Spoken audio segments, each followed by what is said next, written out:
Hello everybody, this is Balaji or your CS instructor. So நம்ம நேற்று சொன்ன மாதிரி காம்பனன்ட்ஸ் ஆஃப் டிபிஎம்எஸ் அப்படிங்கிறதான் இன்றைக்கி பார்க்க போகிறோம்.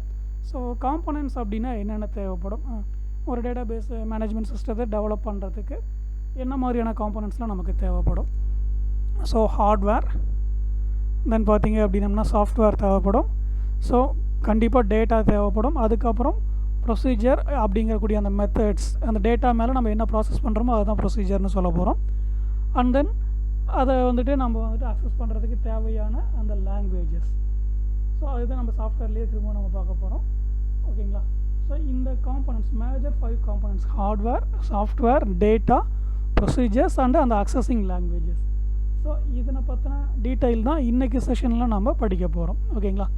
ஸோ காம்பனன்ட்ஸ் ஆஃப் டிபிஎம்எஸில் ஃபஸ்ட்டு ஃபேக்டர் அப்படிங்கிறது இந்த ஹார்ட்வேர் அப்படிங்கிற ஒரு ஃபேக்டர். ஓகேங்களா? ஸோ ஹார்ட்வேர் அப்படிங்கிறது கம்ப்யூட்டரோ ஹார்ட் டிஸ்கையோ அல்லது input output channels for data, நம்ம எதன் வழியாக இன்புட் கொடுக்குறோம் டேட்டாஸை, அல்லது எதன் வழியாக நம்ம வந்து பார்க்க போகிறோம், எடுக்க போகிறோம், அவுட்புட் எடுக்க போகிறோம். ஸோ அந்த மாதிரியான physical compound involved in storage of data. அப்போ அந்த டேட்டாவை அக்சஸ் பண்ணுறதுக்கு அல்லது டிஸ்பிளே பண்ணுறதுக்கு என்ன மாதிரியான ஃபிசிக்கல் காம்பனன்ட்ஸ்லாம் யூஸ் பண்ணுறோமோ, ஸோ அதை பற்றின விஷயங்கள் பற்றி சொல்கிறது தான் வந்து இந்த ஹார்ட்வேர் அப்படிங்கிற அந்த ஹெட்டிங்.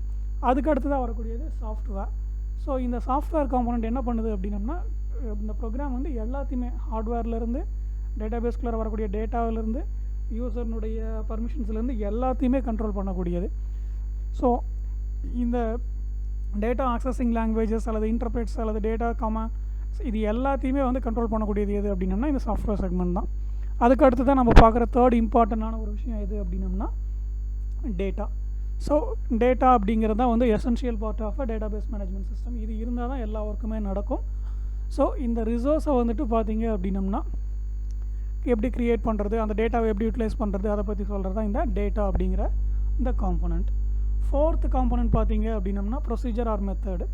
ஸோ அந்த டேட்டாபேஸ் மேனேஜ்மெண்ட் சிஸ்டத்தை நம்ம வந்துட்டு இன்ஸ்டால் பண்ணுறதுக்கு, அதை வந்து எப்படி யூஸ் பண்ணுறது, பேக்கப் எப்படி எடுக்கிறது, எப்படி ரிப்போர்ட் ஜெனரேட் பண்ணுறது, இதுக்கு எல்லாத்துக்குமே பார்த்திங்கன்னா அந்த மினிமம் இன்ஃபர்மேஷன்ஸ் கொடுப்போம் இல்லைங்களா, அந்த கோடிங் எழுதுவோம் இல்லைங்களா, அந்த ஜென்ரல் இன்ஸ்ட்ரக்ஷன்ஸ், அதை தான் நம்ம ப்ரொசீஜர் அல்லது மெத்தட் அப்படின்னு சொல்கிறோம். அதுக்கு அடுத்து தான் ஃபைனல் ஒன் பார்த்திங்கன்னா அந்த database access language. So ஒரு குறிப்பிட்ட சில லாங்குவேஜை யூஸ் பண்ணி என்ன பண்ண முடியும் அப்படின்னம்னா டேட்டா பேஸில் இருக்கக்கூடிய டேட்டாவை அக்சஸ் பண்ணுறது, அல்லது அந்த டேட்டாவில் ஏதாவது சேஞ்ச் பண்ணுறது, அப்டேஷன் பண்ணுறது, புது டேட்டாவை இன்சர்ட் பண்ணுறது, டேட்டாவை டெலிட் பண்ணுறது, இது எல்லாமே நம்ம வந்துட்டு பண்ண முடியும். ஸோ ரொம்ப பாப்புலரான ஒரு எக்ஸாம்பிள் டேட்டாபேஸ் மேனேஜ்மெண்ட் சிஸ்டத்துக்கு கேட்டாங்கன்னா டிபேஸ் சொல்லலாம், அல்லது ஃபாக்ஸ் ப்ரோ அப்படிங்கிற இந்த 2 டேட்டாபேஸையும் நம்ம வந்துட்டு சொல்லலாம். அதுதான் நம்ம புக்கில் எக்ஸாம்பிள் கொடுத்துருக்காங்க. இதை தாண்டி நிறையா டிபிஎம்எஸ் வந்திருக்கு. ஸோ நம்ம நேரில் வரும்போது இதெல்லாம் 1 by 1 பார்க்கலாம். சரிங்களா? ஸோ அதுக்கு அடுத்தது பார்த்திங்க அப்படின்னம்னா டேட்டாபேஸ்னுடைய ஸ்ட்ரக்சர். நம்ம ஏற்கனவே சொன்ன மாதிரி தான், சும்மா கண்டபடிலாம் டேட்டா வந்துட்டு டேட்டாபேஸில் ஸ்டோர் ஆகிட்டு இருக்காது, டேபிள் மேனரில் ஸ்டோர் ஆகும்னு சொல்லி படிச்சிருக்கோம். ஸோ அந்த டேபிளுக்கு இன்னொரு நேம் நம்ம இங்கே என்ன சொல்ல போகிறோம் அப்படின்னம்னா ஃபைல்னு சொல்ல போகிறோம். So file R table. So data பேஸில் இந்த மேனரில் தான் உங்களுக்கு என்ன இருக்கும் அப்படின்னம்னா டேட்டாஸ் வந்துட்டு ஸ்டோர் ஆகிருக்கும், ஆர்கனைஸ்டு மேனர். ஸோ நமக்கு டேபிள்னாவே தெரியும், ரோ அண்ட் காலம். ஸோ ஒவ்வொரு ரோவும், each row in a table represent a record. அதே போல் அந்த காலம் நம்ம என்ன சொல்ல போகிறோம் அப்படின்னம்னா ஃபீல்டுன்னு சொல்ல போகிறோம். ஸோ டேட்டா பேஸில் நம்ம இண்டிவிஜுவலாக என்டர் பண்ணக்கூடிய அந்த டேட்டா வந்து பார்த்திங்கன்னா நம்ம என்ன சொல்ல போகிறோம்னா ரெக்கார்டுன்னு சொல்ல போகிறோம். ஸோ அந்த குரூப்பில் வரக்கூடிய ஒரு பீஸ் ஆஃப் ஐட்டம் நம்ம என்ன சொல்ல போகிறோம் அப்படின்னம்னா ஃபீல்டுன்னு சொல்ல போகிறோம். ஃபார் அன் எக்ஸாம்பிளுக்கு ஸ்டூடெண்ட் நேம் அப்படின்னா அது வந்து ஃபீல்டு. இப்போ ராஜா அப்படின்னா அந்த நேம் சொல்கிறோம் இல்லைங்களா, அது வந்துட்டு ரெக்கார்டுன்னு நம்ம சொல்லுவோம். ஸோ இதுதான், வேறு ஒன்றும் இல்லை. நீங்கள் டேபிளில் வந்துட்டு அப்படியே மைண்டில் வரைஞ்சிட்டிங்க தெரியும் உங்களுக்கு என்ன சொல்கிறேன் அப்படிங்கிறது. ஸோ டேபிளுக்கு வந்து பார்த்திங்கன்னா இன்னொரு நேம் நம்ம என்ன சொல்லியிருக்கோம், ஃபைல்னு சொல்லியிருக்கோம். ஸோ டேபிளில் வரக்கூடிய ஒவ்வொரு ரோவையும் நம்ம என்ன சொல்ல போகிறோம் அப்படின்னம்னா ரெக்கார்டுன்னு சொல்ல போகிறோம். டேபிளில் வரக்கூடிய அந்த ஒவ்வொரு காலமையும் நம்ம என்ன சொல்ல போகிறோம் அப்படின்னம்னா ஃபீல்டுன்னு சொல்ல போகிறோம். இது வந்து ஜென்ரலாக நம்ம டேட்டா பேஸில் சொல்கிறது. இங்கே பைத்தான் பொறுத்த வரைக்கும் பார்த்திங்கன்னா பைத்தானை நம்ம ரிலேட் பண்ணுமா இருந்தது அப்படின்னம்னா, ஸோ இதில் என்ன சொல்ல போகிறோம் அப்படின்னம்னா table is known as a relation, row is known as a tuple, column is known as a attributes. நான் வந்து கொஞ்சம் மாற்றி சொல்லிட்டேன், பைத்தான் கிடையாது இந்த டேட்டா பேஸ் ஸ்ட்ரக்சரை பொறுத்த வரைக்கும். ஓகேங்களா? ஸோ அதை மைண்டில் கொஞ்சம் இன்டர்சேஞ்ச் பண்ணிக்கோங்க அந்த இன்ஃபர்மேஷனை. ஸோ டேபிளுக்கு வந்து ஆல்ரெடி நோன் ஆஸ் நம்ம ஃபைல் சொல்லியிருக்கோம், ஆஸ் ரிலேஷன் கூட சொல்லலாம், ரோ வந்து நம்ம என்ன சொல்லலாம்னா டியூப்பிள்னு சொல்லலாம், காலமை வந்து அட்ரிபியூட்னு சொல்லலாம்.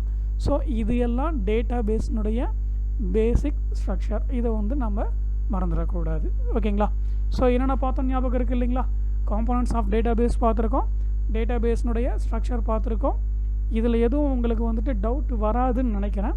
ஸோ அடுத்தது மூவ் பண்ணலாங்களா? ஸோ நெக்ஸ்ட் ஒன் பார்த்தீங்க அப்படின்னம்னா டேட்டாபேஸ்னுடைய ஸ்ட்ரக்சர்.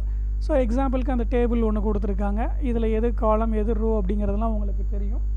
ஸோ அந்த ப்ளூ கலர் ஷேடிங்கில் வர்றது எல்லாமே பார்த்திங்கன்னா ஃபீல்டுன்னு சொல்ல போகிறோம். எல்லோ கலர் ஷேடிங்கில் கொடுத்துருக்கிறது ஒரு எக்ஸாம்பிளுக்காக அதை மார்க் பண்ணி காட்டியிருக்காங்க. ஸோ அதுதான் வந்து பார்த்திங்க அப்படின்னம்னா ரெக்கார்டு அல்லது ரோ. ஸோ ஹரிசாண்டலாக வரக்கூடியது பார்த்திங்க அப்படின்னம்னா ரெக்கார்டு, வெர்டிகலாக வரக்கூடியது வந்துட்டு பார்த்திங்க அப்படின்னம்னா ஃபீல்டு. ஸோ அழகாக அவங்களே நேம் கொடுத்துருக்காங்க. ஜஸ்ட்டு உங்களுக்கு பார்த்த உடனே புரியும். ஓகேங்களா? ஸோ அடுத்த ஹெட்டிங் போகலாங்களா? ஸோ நெக்ஸ்ட் ஹெட்டிங் பார்த்தீங்கன்னா data model. So data model அப்படிங்கிறது என்ன? Data model describes how the data can be represented and access from a software after complete implementation. So கம்ப்ளீட்டாக ஒரு டேட்டாவை வந்துட்டு நான் வந்துட்டு ஸ்டோர் பண்ணதுக்கப்புறம் அதில் எப்படி அக்சஸ் பண்ண போகிறேன், ஸோ எப்படி வந்து அதை நான் எடுக்க போகிறேன் அப்படிங்கிற அந்த விஷயங்கள் பற்றி பேசுகிறது தான் டேட்டா மாடல்னு சொல்லியிருக்காங்க. டேட்டா பேஸ்குள்ளே கம்ப்ளீட்டாக டேட்டாஸ்லாம் ஸ்டோர் பண்ணதுக்கப்புறமா நம்ம எப்படி அக்சஸ் பண்ண போகிறோம், எப்படி வந்துட்டு ஃபர்தராக எல்லா இன்ஃபர்மேஷன்ஸையும் ஆட் பண்ண போகிறோம் அப்படிங்கிற பற்றின விஷயங்கள் சொல்கிறது தான் இந்த டேட்டா மாடல். ஸோ இது வந்துட்டு பார்த்திங்க அப்படின்னம்னா it's a simple abstraction of complex real world data gathering environment. So data model பொறுத்த வரைக்கும் பார்த்திங்கன்னா நம்ம ஏற்கனவே சொன்னது தான். ஸோ ஆஃப்டர் கம்ப்ளீஷனுக்கு அப்புறம் பார்த்திங்க அப்படின்னம்னா எப்படி அது மேலே நம்ம வந்து டாஸ்க்கை பர்ஃபார்ம் பண்ண போகிறோம். ஸோ இப்போ ரியல் வேர்ல்டில் நம்ம டேட்டாவை ஹேண்டில் பண்ணுற மாதிரி ரொம்ப சிம்பிளான அப்ஸ்ட்ராக்ஷன்ஸை வச்சுட்டு எப்படி நம்ம வந்துட்டு என்விரான்மெண்ட் தகுந்த மாதிரி அந்த இன்ஃபர்மேஷன்ஸை கேதர் பண்ணி அதை அப்ளை பண்ண போகிறோம் அப்படிங்கிற விஷயங்கள் பற்றி பேசுகிறது தான் இந்த டேட்டா மாடல்.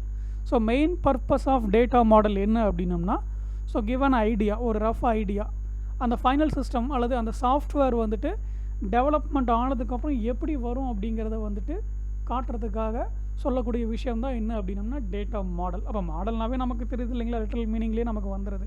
ஸோ ஒரு ஃபைனல் வெர்ஷன் இப்படி தான் வரும் அப்படின்னு வந்துட்டு கஸ்டமருக்கு சொல்கிறதுக்காக நம்ம டிஃபைன் பண்ணக்கூடிய அல்லது கேதர் பண்ணக்கூடிய அந்த என்விரான்மெண்டல் டேட்டாஸ் இருக்குது இல்லைங்களா, அந்த வேர்டிங்ஸ் இருக்குது இல்லைங்களா, அதுதான் நம்ம என்ன சொல்ல போகிறோம் அப்படின்னம்னா டேட்டா மாடல்னு சொல்ல போகிறோம். ஸோ இந்த டேட்டா மாடல் பொறுத்த வரைக்கும் பார்த்தீங்க அப்படின்னம்னா நிறைய டிஃப்ரெண்ட் டேட்டா மாடல்ஸ் இருக்குது. ஸோ அதில் பார்த்தீங்கன்னா மொத்தம் உங்களுக்கு வந்துட்டு என்ன கொடுத்துருக்காங்க அப்படின்னம்னா ஒரு 5 மாடல் கொடுத்துருக்காங்க. Hierarchical model, relational model, network database model, entity relationship model, object model.